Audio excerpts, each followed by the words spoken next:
আইনের প্রতি শ্রদ্ধাশীল বলেই সেনাবাহিনী বা সেনা কর্তৃপক্ষ তাদেরকে আদালতে সোপর্দ করেছেন। অর্থাৎ আইনের শাসন যদি আমরা প্রতিষ্ঠা করতে চাই তাহলে কিন্তু পূর্বাপর সব ঘটনারই জন্য যারা দায়ী তাদের জবাবদিহির আওতায় আনা উচিত। রাষ্ট্রযন্ত্র যদি আইনানুগভাবে চলে তাহলে কিন্তু এই প্রশ্নগুলো আসে না।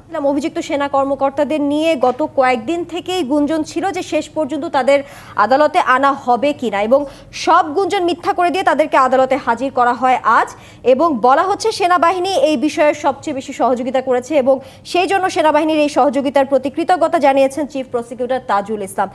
আপনার কাছে জানতে চাই তাদের এই সহযোগিতাকে আসলে কিভাবে দেখছেন আপনি? অবশ্যই আইনের প্রতি শ্রদ্ধাশীল বলেই সেনাবাহিনী বা সেনা কর্তৃপক্ষ তাদেরকে আদালতে সোপর্দ করেছেন। এর মধ্যে নানা রকম গুঞ্জন, নানা রকম কথাবার্তা তো ছিলই, এখনও আছে, হয়তো ভবিষ্যতেও থাকবে, কিন্তু বিচার প্রক্রিয়া বাধাগ্রস্ত হয় এমন কোনো পদক্ষেপ কেউ নেবেন না, এটাই প্রত্যাশা। আবার বিচার প্রক্রিয়ার সময় কোনো সংস্থাকে বা বাহিনীকে জড়িয়ে কোনো রকম গুজব সৃষ্টি, সেটাও কাম্য নয়। একটা হচ্ছে যে বাংলাদেশ ভূখণ্ডের যেখানেই অপরাধ ঘটুক না কেন, এমনকি বাইরে ঘটলেও তার জন্য যারা দায়ী, যারা অভিযুক্ত, তাদেরকে বিচারের মুখোমুখি দাঁড় করানো, এটি হচ্ছে আইনের শাসনের পূর্ব শর্ত। সেটি সেনাবাহিনীর সদস্য হোক বা সেনাবাহিনীর সদস্য না হোক। এখন যে প্রশ্নটি হয়েছে যে এর আগে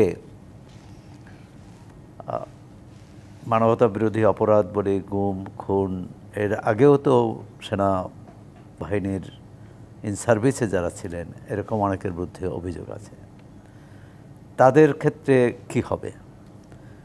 এখন কেউ অভিযোগ করেনি বলে, যেমন ধরুন সেনা সমর্থিত সরকারের সময়, তখনও তো এই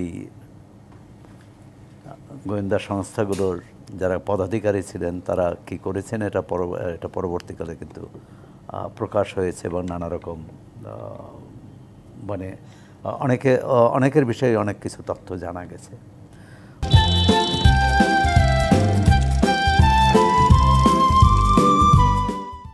অর্থাৎ আইনের শাসন যদি আমরা প্রতিষ্ঠা করতে চাই তাহলে কিন্তু পূর্বাপর সব ঘটনারই জন্য যারা দায়ী তাদের জবাবদিহির আওতায় আনা উচিত। একটি প্রশ্ন এসেছে যে তারা যখন যারা অপরাধ করেছে, বিশেষ করে র্যাবের সদস্য হিসাবে, সেনাবাহিনীর সদস্য হলেও তারা দায়িত্ব পালন করেছে বেসামরিক সংস্থায়, এবং বেসামরিক সংস্থায় দায়িত্ব পালন করতে পারেন কিনা এটা নিয়েও প্রশ্ন উঠেছে। কারণ একজন সেনা সদস্য তিনি যে পদেই হোক তিনি কিন্তু সেনা আইনের অধীনেই কর্তব্য পালন করেন বা আছেন, কিন্তু যখনই বেসামরিক সংস্থায় চলে গেলেন তখন কিন্তু আর সেটা সামরিক আইন, সেনা আইন থাকলো না। তো সবটা মিলে আমরা মনে করি যে যারা ভুক্তভোগী, যারা গুম খুনের শিকার হয়েছেন তাদের প্রতিকার এটি হওয়া উচিত।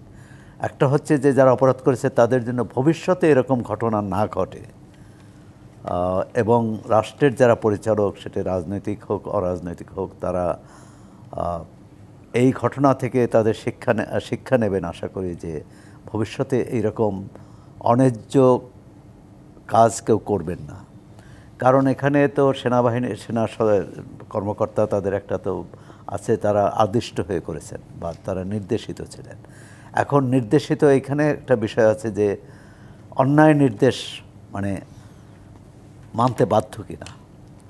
আবার তিনি অধীনস্থ হিসাবে উপরওয়ালার আদেশ যদি না মানেন তাহলে কিন্তু তার বিরুদ্ধে আবার অবাধ্যতার অভিযোগ আনা হবে, এমনকি চাকরিচ্যুত হতে পারে, তাকে শাস্তি ভোগ করতে হতে পারে। আসলে রাষ্ট্রের পুরো রাষ্ট্রযন্ত্র যদি আইনানুগভাবে চলে তাহলে কিন্তু এই প্রশ্নগুলো আসে না।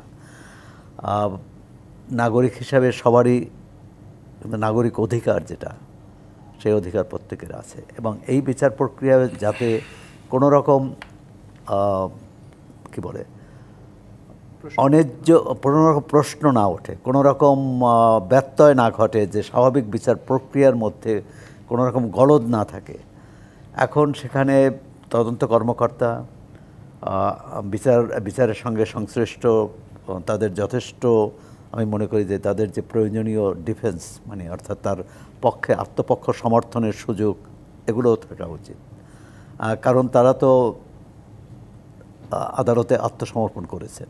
আদালতে আত্মসমর্পণ করেছেন অর্থাৎ তাকে পুরো তার আত্মপক্ষ সমর্থনের অথবা তার আইনজীবী নিয়োগের ক্ষেত্রে কোনো রকম ব্যত্যয় না ঘটে, কোনো রকম বাধা সম্মুখীন না হন, এই বিষয়গুলো আমি মনে করি যে আদালতে এগুলো খেয়াল রাখবেন এবং ন্যায় বিচার যাতে পান।